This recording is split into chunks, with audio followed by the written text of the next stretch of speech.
কথা এখনো আমার স্মরণে আছে।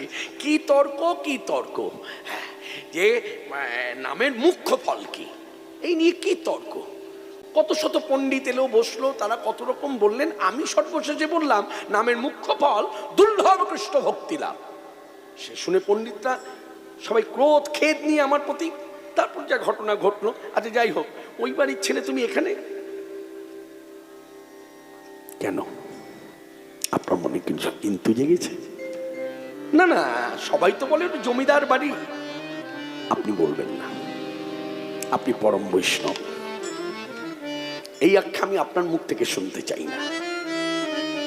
আমি মনে করি গত জন্মে কিছু খারাপ কাজ করেছিলাম।